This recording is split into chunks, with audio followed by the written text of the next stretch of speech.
Hello everyone and welcome to Eyes to See Decodes. My name is Chris. I will be your tour guide today, and today we're going to be breaking down and decoding the cult of the Virgin, uncovering the secrets of the rainbow portrait. Join me, I'll be your tour guide, and let's begin. So my methods of decoding, as usual, are going to be the Chaldean Gematria cipher, which is a cipher with the alphabet and numbers based on the phonetics, the sound of the letters. It's based 1, 2, 3, 4, 5, 6, 7, 8, like the scale, like the musical scale, do, re, mi, fa, sol, la, ti, do. 9 is not included, and numerology 9 behaves like a 0, so you can see why it's not included in this. This cipher pairs very well with the periodic table of elements, and we use the Royal Society of Chemistry's website and the artwork provided there for some insight. The Chaldean Gematria cipher also pairs very well with the English Ordinal ciphers. We have the forward, which is where A equals 1, B equals 2, C equals 3, all the way to Z equaling 26. And in the reverse, just like a mirror image, where Z equals 1 and A equals 26. And we can see how these two ciphers work extremely well together. This example here is the words Jesus Christ, and we can see how in the English Ordinal cipher, Jesus Christ equals 151. And why is that special? Because 151 is the 36th prime number, and we can see here in Chaldean, Jesus Christ equals 36. The English Ordinal cipher also pairs very well with Strong's Bible Concordance, which is all the words in the Old Testament in Hebrew indexed by number, and all the words in the New Testament Greek also indexed by number. And then we use the Cards of Destiny system to decode and get insight into dates. So let's begin. We're going to be looking at Elizabeth I. So Elizabeth I, she was the Queen of England and Ireland from the 17th of November 1558 until her death in 1603. She was the last monarch of the House of Tudor. And the House of Tudor is right here. This is their family's emblem, the Tudor rose, and we can see here that it's an encoded upside down pentagram. You see the 5 points pointed down here within the Tudor rose. Elizabeth was the only surviving child of Henry VIII and Anne Boleyn, his second wife, who was executed when Elizabeth was 2 years old. Anne's marriage to Henry was annulled, and Elizabeth was declared illegitimate. Henry restored her to the line of succession when she was 10, via the Third Succession Act of 1543. After Henry's death in 1547, Elizabeth's younger half-brother, Edward VI, ruled until his own death in 1553, bequeathing the crown to a Protestant cousin, Lady Jane Grey, and ignoring the claims of his two half-sisters, the Catholic Mary, otherwise known as Bloody Mary, and the younger Elizabeth. In spite of statutes to the contrary, Elizabeth's will was set aside within weeks of his death, and Mary became queen, deposing and executing Jane. During Mary's reign, Elizabeth was imprisoned for nearly a year on suspicion of supporting Protestant rebels. Upon her half-sister's death in 1558, Elizabeth succeeded to the throne and set out to rule by good counsel. She depended heavily on a group of trusted advisors led by William Cecil, whom she created Baron Burghley. One of her first actions as queen was the establishment of an English Protestant church, of which she became the supreme governor. This era, later named the Elizabethan Religious Settlement, would evolve into the Church of England. It was expected that Elizabeth would marry and produce an heir. However, despite numerous courtships, she never did. And because of this, she is sometimes referred to as the Virgin Queen. And that is what we're going to be examining today. So let's break down Elizabeth I. So this is Elizabeth's wiki box from Wikipedia, and we see here that she was the Queen of England and Ireland. She was the Queen of England from 1558 to 1603, and Her birthday here, this is what's important, was the 7th of September, so 9/7 or 7/9, depending on how you write it, 1533, and she died here at the age of 69 on the 24th of March, 1603. So Elizabeth I in Chaldean sums to 34, and 34 matches the periodic table of elements, 34th element, selenium, with an atomic weight of 79.917. The artwork provided by the Royal Society of Chemistry shows us the moon, that selenium was named after the moon, and 34 in Chaldean matches the Chaldean database, and these are the words related: queen bee, coronate, dragonfly, the enemy, feminine, god mode, evil spirit, I love her, girlfriend, false god, superior, parliament, royal arsenal, conquest, conspire, renaissance, 26, occultist, magic spells, or magic spell, serial killers, mass murder, kill them all, soul trap, superstar, and the angels. And in English here, we see Elizabeth I in the English Ordinal cipher sums to 97, matching her birth date of September 7th, 9/7, matching the word serpent in English, as well as the word inverted. And 97 and 34 is a perfect match to the phrase, I am Lucifer, in both ciphers. So she was known as the Virgin Queen. Interestingly enough, the word virgin sums to the number 79, matching gold at 79, the 79th element. The atomic weight for gold is 196, which matches the immortal queen, non-sign soul iris, which we will look at on her. That is the inscription on the rainbow portrait, and the sun and the moon. And we can see here in the artwork provided by the Royal Society of Chemistry, there is the sun and the moon in behind here, and the artwork for gold is the sun, the golden sun. And 79 matches her birthday as well, this 7th day, the 9th month, 79. So what led me to this decode was the recent portrait released by Charles III, King Charles III. This has been seen on the internet, and it's been shown that when we mirror this image, we see another image appear. But it's also been discussed that this type of hidden imagery within the royal portraits has been going on for a long time, and a lot of people have been associated this King Charles portrait with this portrait from Elizabeth I, which was originally done in the year 1600. And we can see here where it says non-sign soul iris on the painting right here on the left-hand side. So let's take a look why King Charles's portrait has been going all over the internet. And the reason is that when this image is mirrored, it reveals a face within the mirroring, and some are speculating that that face resembles the face of Baphomet here. And I took two different images of Baphomet to compare them and have a look. You definitely see a face in there, and it's up for interpretation, I'm sure, but that's what's being alleged. So this image has secrets held within, and the image of Elizabeth I, the rainbow portrait, also has some secrets, and we're going to try and uncover them. So let's take a look. So I found this article on historyhit.com, and it's called Elizabeth I, Uncovering the Secrets of the Rainbow Portrait. And this article was written by Alice Loxton, and it was written on the 1st of October 2022. And interestingly, the 1st of October, according to the Cards of Destiny system, where a regular deck of poker cards is overlaid on the calendar, we see that October 1st, the date of this article, is an 8 of Diamonds card. And the 8 of Diamonds happens to be the 34th card of the deck, matching Elizabeth I. So here's what the article goes on to say.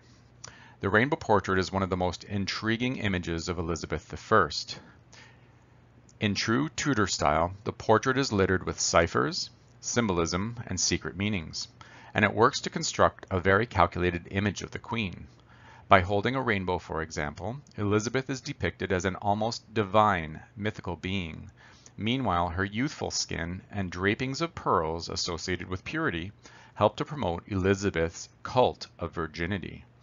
The rainbow portrait still hangs in the sumptuous setting of Hatfield House, that's in H8 and 88, among an array of grand paintings, fine furniture, and delicate tapestries. Here's the history of the rainbow portrait and its many hidden mysteries, or messages. Let's take a look. A vision of splendor. Elizabeth I was especially conscious of her personal appearance and took great care to engineer an image to convey wealth, authority, and power. Looking at this portrait, it seems Oliver was in no mood to offend his patron. Oliver presents a beautiful woman in the flower of her youth with graceful features and unblemished skin. In reality, Elizabeth was almost 70 years old when the painting was created in 1600. Apart from blatant flattery, the message was clear. This was Elizabeth, the immortal queen. So here's the picture of the rainbow portrait. The immortal queen sums to 62 in Chaldean. 62 is a very big number associated with the queen. In English, queen is 62, Madonna is 62, Elohim, the gods, equals 62. And within the Chaldean cipher, the immortal queen matches Lilith the deceiver, the scarlet woman, she's got red hair, twin female system, pussies kill the rats, deal with the devil, on inverted cross, and trapped in flesh.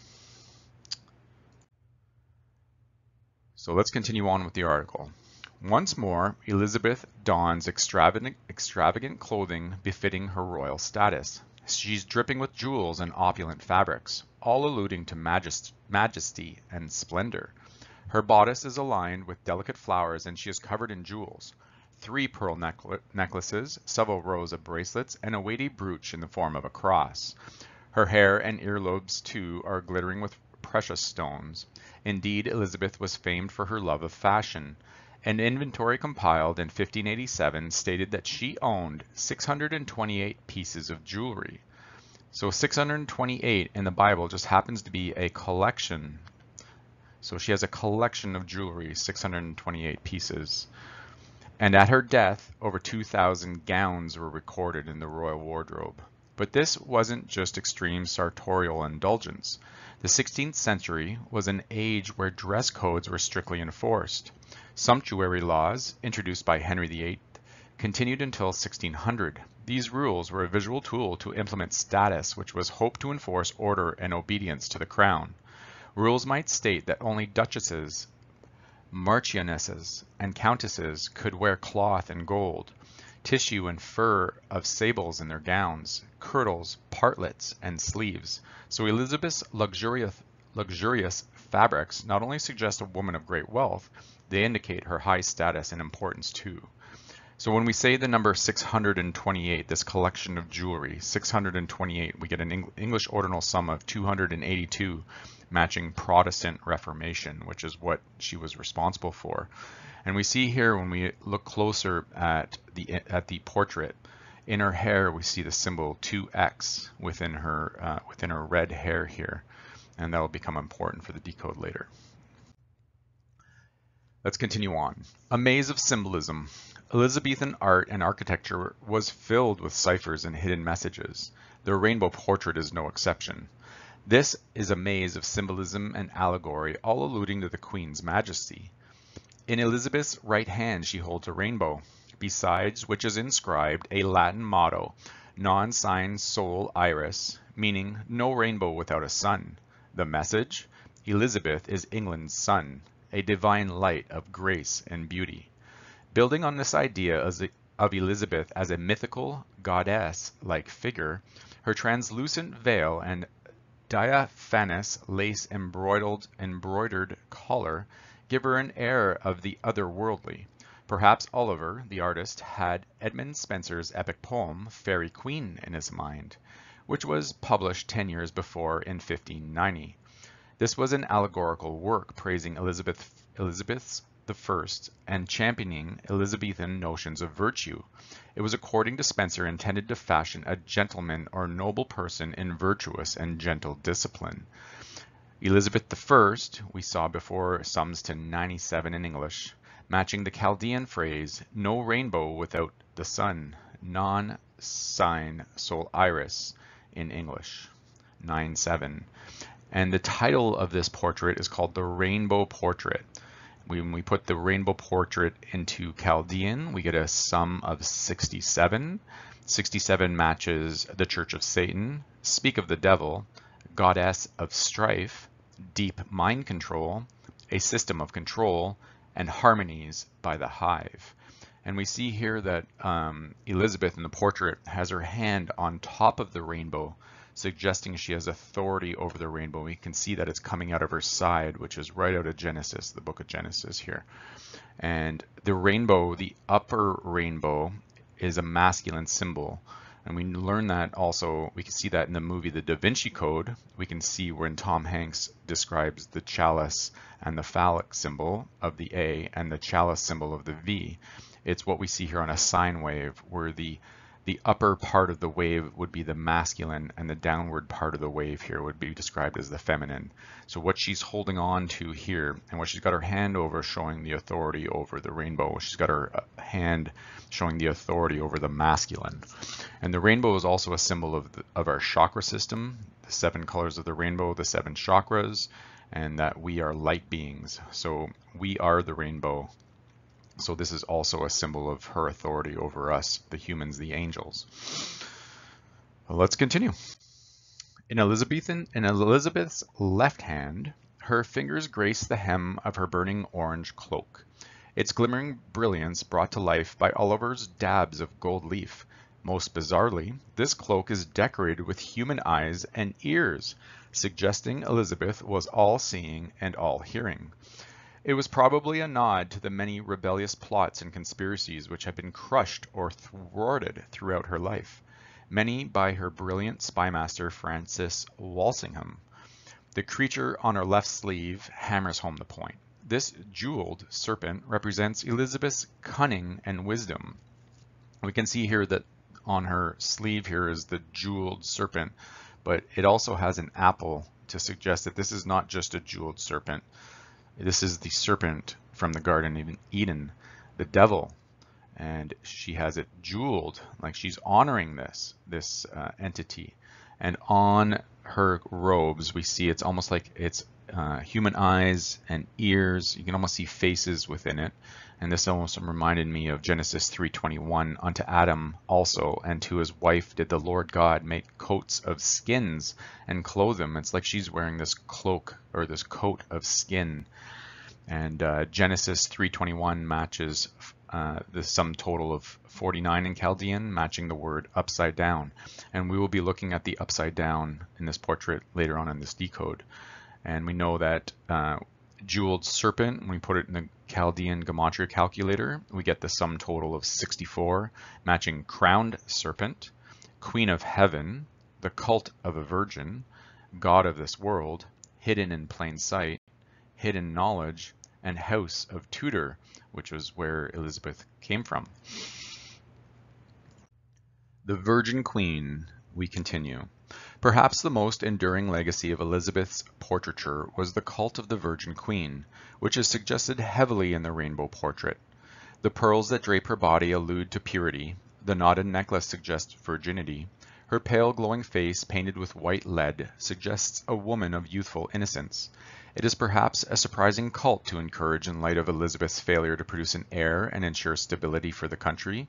Indeed, emphasizing any aspect of Elizabeth's womanhood was a bold move, for women were considered to be weak, biological mutations of nature, inferior biologically, intellectually, and socially.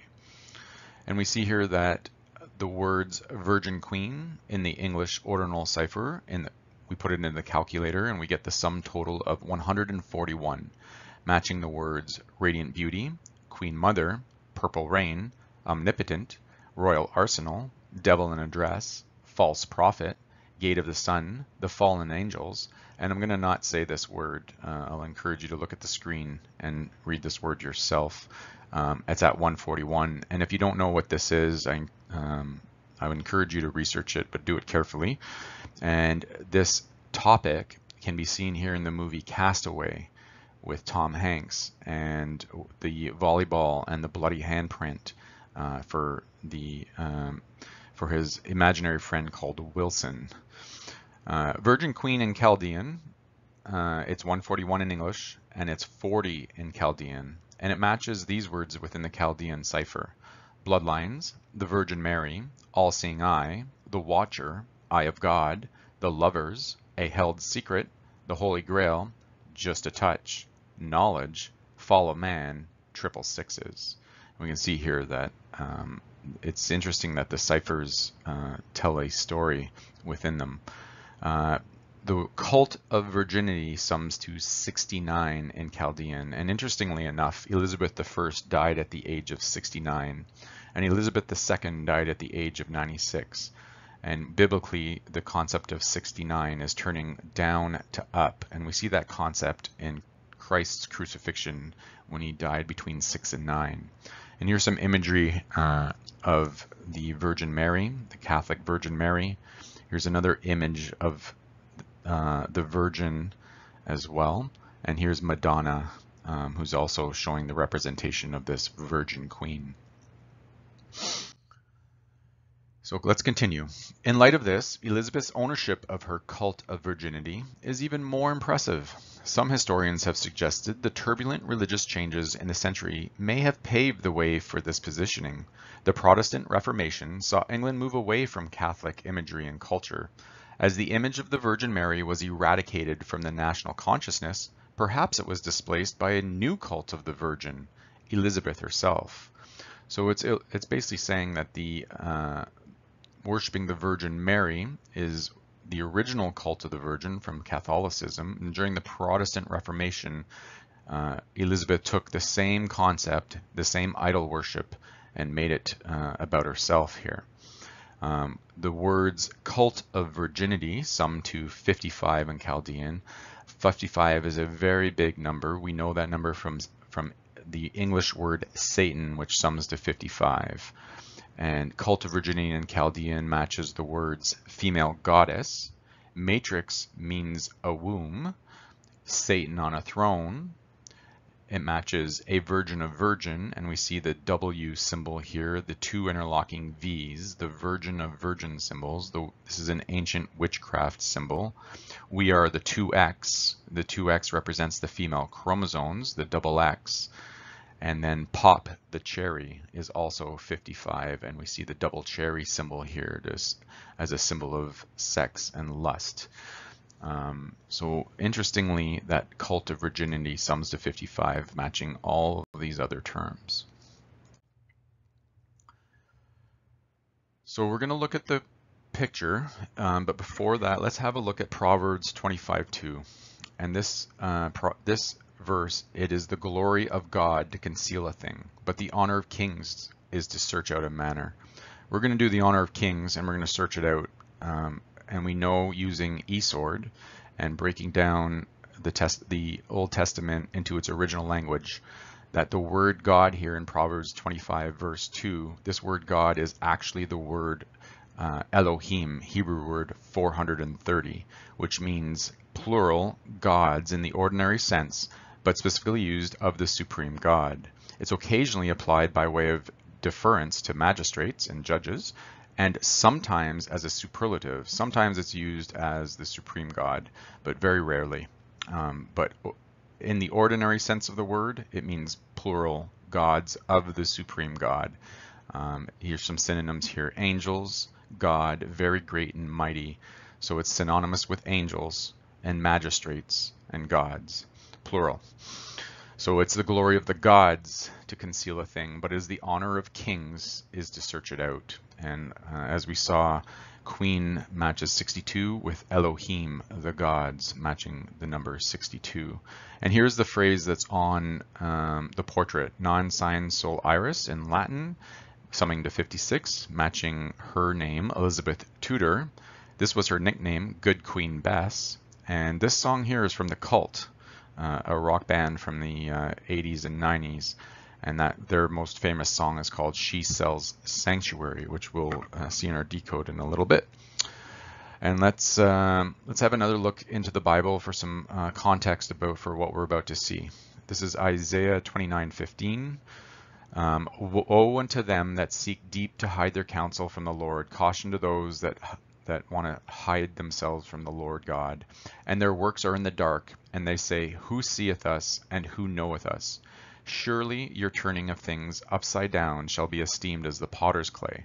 And the Lord God formed Adam with his hands like a potter. So this is saying that turning things upside down and seeing things the opposite way is as esteemed as when the Lord God formed Adam with his hands. For shall the work say of him that made it, He made me not? Or shall the thing framed say of him that framed it, He had no understanding? So let's take a look here. We're going to turn this upside down. So we're going to take Elizabeth's The Rainbow Portrait, turn it upside down, and see what we see here. And we see that Elizabeth I is 34 in Chaldean, matching the words Queen Bee at 34 in Chaldean. Queen Bee summed to 74 in English, matching Lucifer. And we see here the image turned upside down gives us a hidden imagery within it that matches and looks like, to me, was what would be a queen bee. And I took these images of queen bees from the front, and we can see here the proboscis coming out and the mandibles up here, matching this sort of imagery down here with the eyes. And the cross on her chest now becomes an upside down cross, which is known as St. Peter's cross, just like St. Peter's Basilica. And the word St. Peter's matches 34, matching Elizabeth I. So this type of hidden imagery and this insect that we see within Elizabeth I's rainbow portrait, we've seen it before, and we've seen it at St. Peter's Basilica in Vatican City. This is the one of the largest, if not the largest, religious altar in the world. This is within St. Peter's Basilica. This is can be seen as the sheep head with the light coming in above it, the angels coming in through the light, and there's a dove within that window suggesting the soul or the spirit are coming through there. And when we just draw on the lines, we see that it's a giant bug head, and it's harvesting, it's eating the light, and that light can be seen. This can also be interpreted as a penis, the male reproductive system, and it's also the female reproductive system. But the light that is coming out of the male reproductive system is being harvested here by this bug-like being. But this is also the same imagery we see when we take the Starbucks logo, and this goddess here in the logo is the goddess Melusine, who killed her husbands. And when we turn that upside down, and all I did was fill in the lines and color it in, we see here that it's another bug face. And within the mouth of the bug is an upside down star. We are the stars. We are the five-pointed stars. We are the stars. We are the angels. We are the princes of El. And that is within the mouth of this bug, which is identical to the Vatican altar, which is also identical to the United States Capitol building in Washington, D.C., which is a giant bug head. This is also an owl on a bigger scale, but here we see this is a giant bug head. And the mandibles here, there's a statue here of, I believe it's Ulysses S. Grant. And it's interesting as well. It's identical to what's in the mouth of the bugs here, the light. And this is a band called Alien Ant Farm. And we see this similar imagery here with the bug face and the light and the dark, the duality. And I've broken this down in my Starbucks Decode on the Truth Mafia website for those who want to go look at it. The rainbow portrait we saw summed to 67 in Chaldean, matching the words dead sheep in English, 67. And here is a picture of the Virgin that is worshipped by the Catholic Church. And when we turn that upside down, we see here it's a sheep head. And this has been brought to us, thankfully, by Mr. Jonathan Kleck. I encourage you to check out his work. And this is right from the Bible. This is Nahum chapter 3, verse 15 to 17. And there shall the fire devour thee, the sword shall cut thee off, it shall eat thee up like the cankerworm. Make thyself many as the cankerworm, make thyself many as the locusts. Thou hast multiplied thy merchants above the stars of heaven. The cankerworm spoileth and fleeth away. And this reference here is to Lucifer rising up above the stars of El the Almighty. Thy crowned are as the locusts, and thy captains as the great grasshoppers, which camp in the hedges in the cold day. But when the sun ariseth, they flee away, and their place is not known where they are. There are plenty of references to worms and locusts and cankerworms and grasshoppers within the Bible, and we can see why here. This is a biblical imagery. And we're going to see here, I'm going to show you this movie, Lucy. And this movie is starring Scarlett Johansson. And this is the poster for the movie. We get the one-eyed symbolism, and we see here that she's showing us just the one eye. Lucy is short for Lucifer. She is the female representation of Lucifer in this movie. And this is within the first 5 minutes of the movie. We see that her friend Richard here is trying to convince her to go in the bank and carry and drop off this case, this important briefcase. And we've seen briefcases like this before in Pulp Fiction. And while he's trying to convince her, he tells her, he says, Lucy, did you know the first ever woman was named Lucy? And then they show this image of this chimpanzee in a museum with the name tag Lucy underneath it. And he says that if she goes in, it'll be an easy drop off because the men will just see how beautiful she is and just not question anything. And then they show this mouse and this baited trap and how the mouse is just about to get killed here by this mouse trap. And when she walks, then she walks into the bank, and we see here the full scale of the clothing she's wearing, and we see the jacket that she's wearing is sort of the predator pattern, right here, and underneath it, her red dress is on the face or right over her female reproductive system here. We have the exact same imagery that we see here at the altar within St. Peter's Basilica, where the male phallic would go right between her legs, and we see the exact same, the mandibles and the eyes. We see the insect right here, right on her dress. So I just wanted to do a little bit of research on this original first female. So how did Lucy, our early human ancestor, die 3 million years ago? And I found this almost comical. So when Lucy, the world's most well-known fossil, was discovered sticking out of a shallow Ethiopian stream bed in 1974, and I didn't have room on this slide, but you can look up 1974 in Strong's, it's relevant. She provided new insight about life for our early human ancestors 3.18 million years ago. Well, that's a pretty specific number. The image of her skeleton, which is estimated to be 40% complete and considered the best representation of her species, Australopithecus afarensis, became iconic. But how did she come to rest in that shallow stream? Lucy just might be considered one of the world's oldest cold cases. 42 years after the discovery, researchers from the University of Texas at Austin now believe that she was found in proximity to where she died, and that she fell from a great height to her death. From 46 feet in the air, Lucy fell out of her tree at the speed of 35 miles per hour, and you can read this on your own if you want. The numbers are what's important. 3.18 in the Bible within Strong's Concordance in the Greek is the word necessity, an anke, and that word is necessity, constraint, compulsion. There is need to, force, and violence, and that word breaks down, which is derived from the enkos, a bent, uplifted arm poised to meet a pressing need. Necessity, a compelling need requiring immediate action. A necessity calls for timely help, strong force needed to accomplish something compulsory, absolutely required. This kind of situation is typically brought on by great pain or distress, and this article, and what's coded within here is the fall of Lucifer.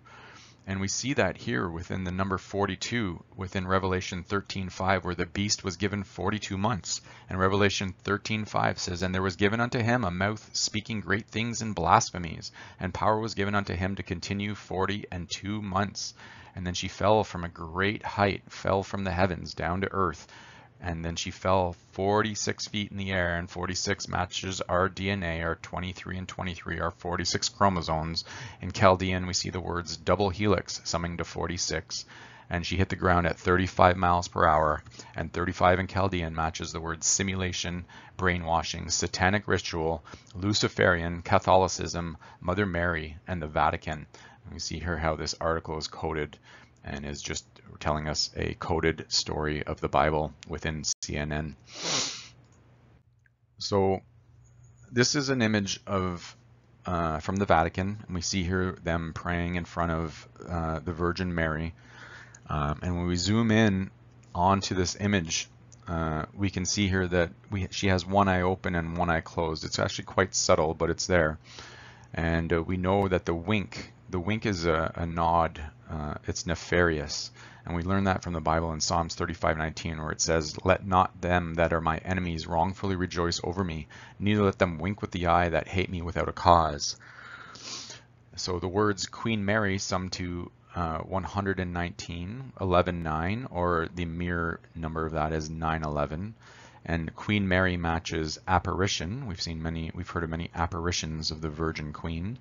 Saturn God, Satan is real, all-seeing eye, confession, snake venom, Women's Day, pink venom, Star of David, falling angels, flesh suit, redemption, and lost sheep.